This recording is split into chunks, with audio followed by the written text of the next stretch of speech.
This is going to be epic. At least I hope it is. What's up, gamers? DreamcastGuy here. I have to mute my phone.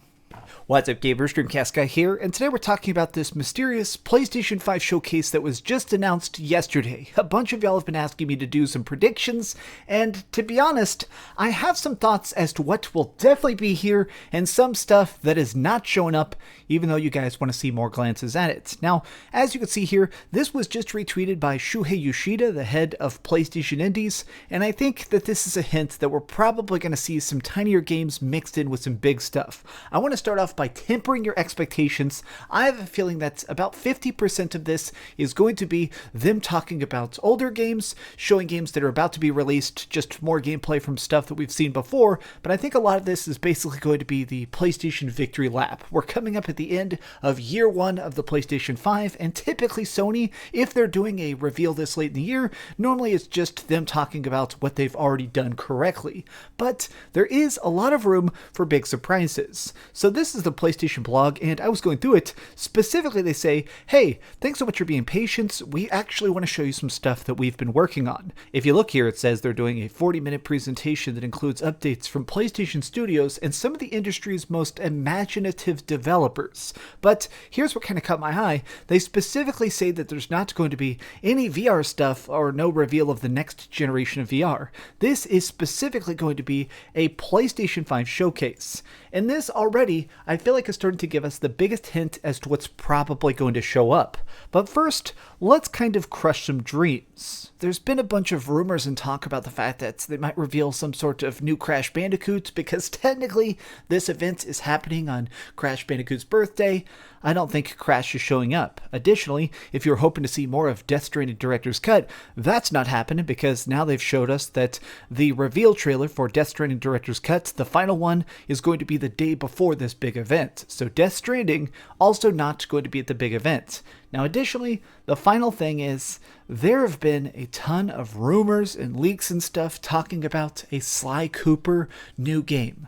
I don't think Sly Cooper is showing up either. This is going to be some big stuff. There's going to be some great surprises, but these games definitely will not be there. Let's start things off with just a lot of hype by digging into the idea of God of War Ragnarok actually showing up.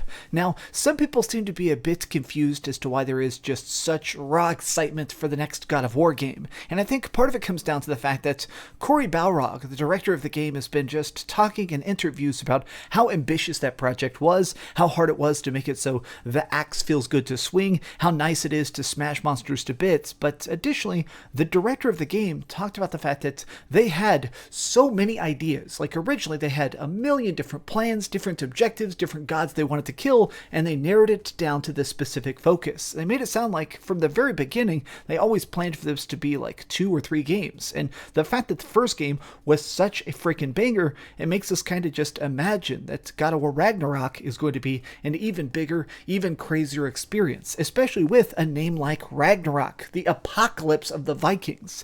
The game itself is probably going to be a masterpiece just like the first one was, but more than that, I feel like Sony is trying to sell as many PlayStation 5s as possible. I think they like the fact that they're constantly just flying off store shelves, and I do think a lot of people are buying a PlayStation 4 for God of War. Sorry, buying a PlayStation 5 for God of War. Sorry, that's a bit of a tongue twister. Now, I want to talk about a game that personally I'm perhaps the most excited about, a game that I just want to exist so badly. There has been a ton of leaks and rumors talking about a new Silent Hill. Specifically, apparently there's like 2 different projects, and one of them is a PlayStation 5 exclusive Silent Hill reboot, taking us back to the original story, giving us another glance into that incredibly twisted town. Now, I probably shouldn't say this, but I have heard from a very, very good source that the PlayStation 5 trailer for Silent Hill is done. It is edited, the CGI is put together, everything is ready to broadcast whenever Sony decides to show it off. Now, sometimes this means the game's still 6 months away. Sometimes you have a trailer complete and you sit on it until there's a proper freaking spotlight to reveal your game. But I know for a fact that the Silent Hill trailer definitely exists and is ready to go. Speaking of gigantic horror games, though, we have to talk about The Last of Us. Naughty Dog has been incredibly quiet. I think a lot of us are kind of expecting them to make some sort of massive, gigantic announcement soon. And I think that this could go in two separate directions. I think that we're probably going to get a Last of Us Part 2 director's cut. I mean, I'm not particularly excited about it because, I'm kind of mixed on that game in general, but also, that game already looks so good, it plays so good. Like, the idea of a director's cut of it does not really get my pulse pounding the way certain other games would, but I heavily expect that we're going to see a freaking reveal of The Last of Us 2 multiplayer. I think that there's probably going to be a teaser trailer that has like monsters popping up and you hear some growling and stuff, and then it shows a bunch of different characters all fighting them off simultaneously. That's probably what it's going to be. But the other direction they might go, and perhaps the one that personally I'm just more excited about, is what if we get the reveal of a new Uncharted game? This would do two things very, very well. It would actually hype people up for the PlayStation 5, and also, I feel like Sony is needing to do more of talking about the future. I feel like Sony's been doing very, very good at establishing, alright, here's what's great now, and you can play it in 6 months. Here's another great game that's pretty fun, and you can play it in 8 months. I feel like they're doing a good chance of talking about the future in short tense, but I'm curious to see what gigantic stuff is still cooking in the oven for late 2022, or maybe summer 2022. Which brings me to a project that seems to be rumored. It seems like it might be coming out actually in just a couple weeks, or I guess coming out in the next month or two, which is apparently some sort of Grand Theft Auto remaster project. The rumor that's apparently going around is that there's going to be a packaged box set of GTA Vice City, GTA 3, and GTA San Andreas, but actually redone with better graphics, better visuals, and hopefully some better controls, because as much as I love those old games, at times it is very, very clunky to try and run around and play them. A remaster trilogy of that would be completely epic. However, as exciting as this is, I think there is a chance that instead of Rockstar showing this off, I think there's a chance that they just talk more about GTA 5 PlayStation 5 edition. That is supposedly happening this year, and let's face it, GTA Online is still making them so many billions of dollars that it's probably more profitable to show off GTA 5 on the PlayStation 5 instead of just showing off your classic games coming back, which, let's face it, is a one-time paycheck for them. They're always thinking about those microtransactions. Now, the last thing here that I've written on my notes that I think is definitely going to show up is two separate things.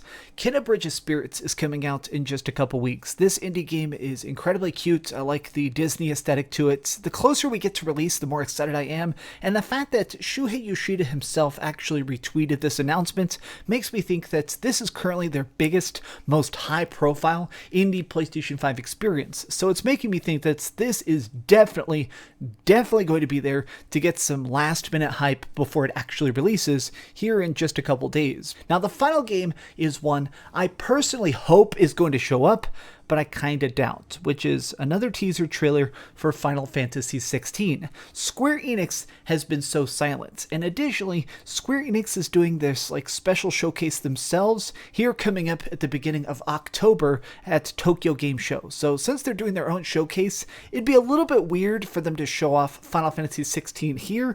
The only reason that I still have the sliverest of hope just comes down to the fact that Final Fantasy XVI is in fact a PlayStation 5 exclusive, at least for now. So it makes me think that if they're trying to show it off, maybe it'll be more profitable. Maybe they have some sort of Sony marketing deal. But really, I just want to see some gameplay of it. The first trailer we got for Final Fantasy XVI was a very impressive experience, but I just want to see more of how the game is actually going to look and play, and not just some cryptic lore pieces.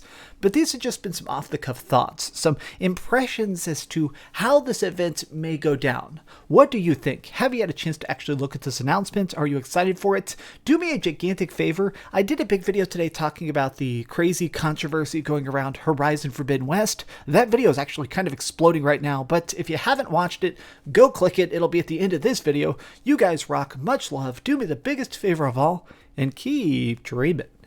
Like my Venom shirt? Look at that. Yeah. I don't know why I did the James Bond song. Thanks so much for watching that video. If you want to see something else, you can always click this link to see what I put up last, or, subscribe and see what's coming up next. Also, I promise that whatever I do, it'll try not to suck.